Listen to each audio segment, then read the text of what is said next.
এই দুধ এমন একটা খাবার, এটা খেয়ে হজম করতে পারলে আজীবন বেঁচে যাবে। নিউট্রিশনের যে ইনগ্রিডিয়েন্টস আছে 6টা, পুষ্টি উপাদান 6টাই আছে দুধে।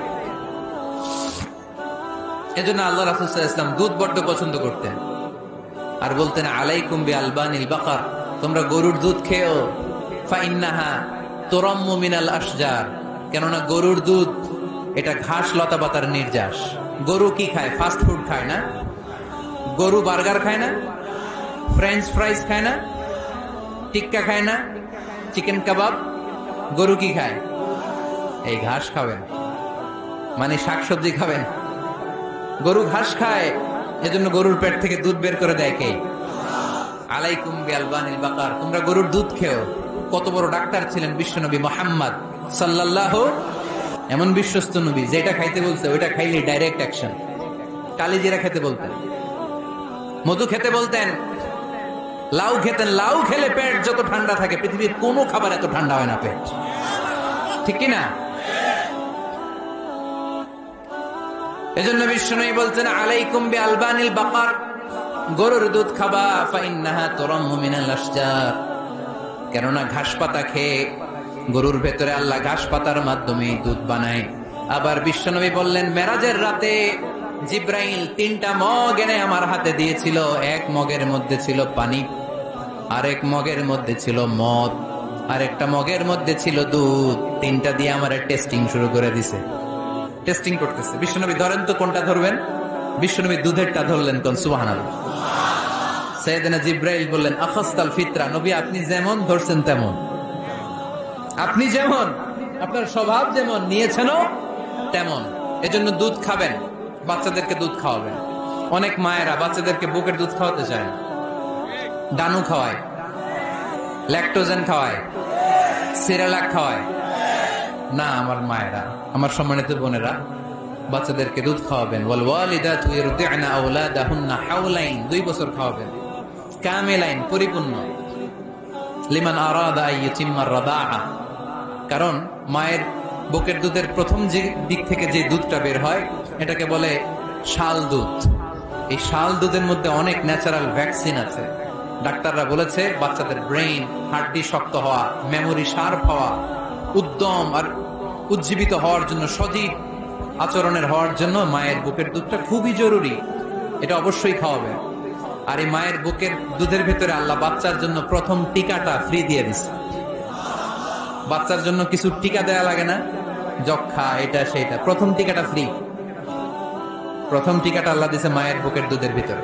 এজন্য নিজেরাও দুধ খাবো, বাচ্চাদেরকেও মায়ের বুকের দুধ খাওয়াইতে হবে, ঠিক কিনা? গরুর দুধের ভিতরে অনেক পুষ্টি আছে, হজম করতে পারলে অনেক পুষ্টি। আমরা যেন বেশি বেশি দুধ পান করি, আল্লাহ তুমি তৌফিক দান করো। তাহলে দুধের এই কথা কোরআনে যা আছে, সায়েন্স তাই বলছে। কোরআন বলছে 1000 বছর আগে, সায়েন্স এখন খালি ঘোষণা দিতেছে বাচ্চাদের দুধ খাওয়ান, গরুর দুধ খান, এটাতে উপকার আছে। তার মানে এই প্রাণীকুলের ব্যাপারে প্রাণীবিদ্যার যে তথ্য, কোরআন আর বিজ্ঞান মিল আছে না নাই? এরপরে কোরআন বলেছে মধু খাও, লিকাওমি ইয়াতাফাক্কারুন, চিন্তাশীলদের জন্য। এই মধুর মধ্যে আল্লাহ চিন্তা রেখে দিয়েছেন। আওহা রাব্বুকা ইলান নাহাল, আল্লাহ মধুরে মেসেজ পাঠাইছে। আমরা মোবাইলে কি পাঠাই? এই মেসেজ আমার মোবাইলে আসে, আমার বন্ধু আমারে পাঠাইলে আরেক জায়গায় যায়, শুধু আমিই জানবো। মৌমাছির আল্লাহ যেটা পাঠাইছে এটা মৌমাছি বুঝতে পেরেছে। আনিত্তাখিদি, আল্লাহ অর্ডার করার সময় নারী মৌমাছিকে বলেছে, এটা মুয়ান্নাসের সিগা। আপনারা যারা আরবি জানেন, আলেম ওলামা ইকরাম যারা এসেছেন তারা জানেন ইত্তাখিজ এটা মুযাক্কার, পুরুষের জন্য। ইত্তাখিদি মুয়ান্নাস, নারীদের জন্য। আল্লাহ মৌমাছিকে যখন বলেছেন মৌচাকের বাসা বাঁধো, তখন আল্লাহ পুরুষ মৌমাছিরে বলে নাই, বলছে নারী মৌমাছিকে। কোন মৌমাছিকে? কার্ল ভন ফ্রেশ নামে একজন অস্ট্রিয়ান বিজ্ঞানী, এই সায়েন্টিস্ট গবেষণা করে দেখেছে মৌচাকের বাসার মধ্যে পুরো মৌমাছির সব কার্যক্রমের প্রধান যে থাকে এটা পুরুষ মৌমাছি না, এটা নারী মৌমাছি। সুবহানাল্লাহ, এত আসতে।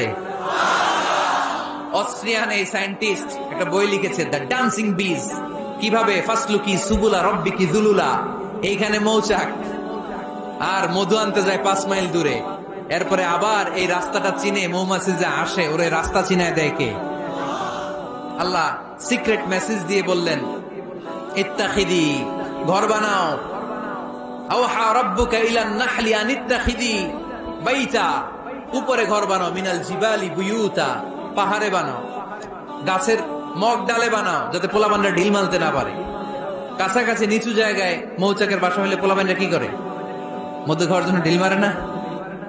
আল্লাহ দেখেন কিভাবে সিক্রেট মেসেজ দিল যে নিচে তুমি তোমার মৌচাকটা করো না, উপরে বানাও।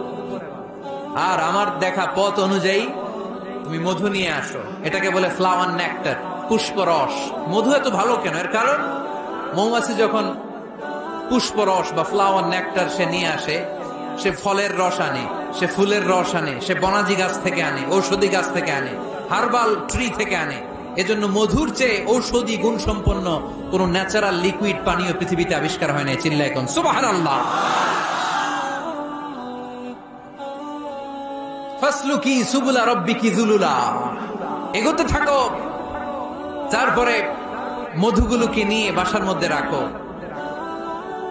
এই আয়াত থেকে প্রমাণ হয় পুষ্পরস সংগ্রহ করে মধু এটাকে খেয়ে ফেলে, এমন না মুখ দিয়ে এনে মৌচাকে রেখে দেয়, না, এটা খেয়ে ফেলে। খেয়ে পেটের ভেতরে একটা চেম্বার আছে, আলাদা একটা চেম্বার, ওইখানে এনজাইম দিয়ে এটাকে সমৃদ্ধ করে। তারপর একটা টিউব আছে এটার পেছনে, টিউব দিয়ে মৌচাকের ভেতরে মধুকে পৌঁছে দেয় আমাদের জন্য। কোন সুবহানাল্লাহ। এই অস্ট্রিয়ান সায়েন্টিস্ট উনি গবেষণা কইরা অপারেশন করে মৌমাছি কেটে দেখতে পেলো মৌমাছির পেটের ভিতরে একটা পাকস্থলী না আমাদের মতো, ওর পেটের ভিতরে আল্লাহ দুইটা পাকস্থলী দিয়েছে। একটা তার নিজের খাবারের পাকস্থলী, আর একটা আমাদের জন্য যে মধু এনে এটাকে এনজাইম লিকুইড দিয়ে সমৃদ্ধ করবে, ওইটার জন্য আরেকটা পাকস্থলী। চিল্লায় পড়তে হবে আল্লাহু আকবার।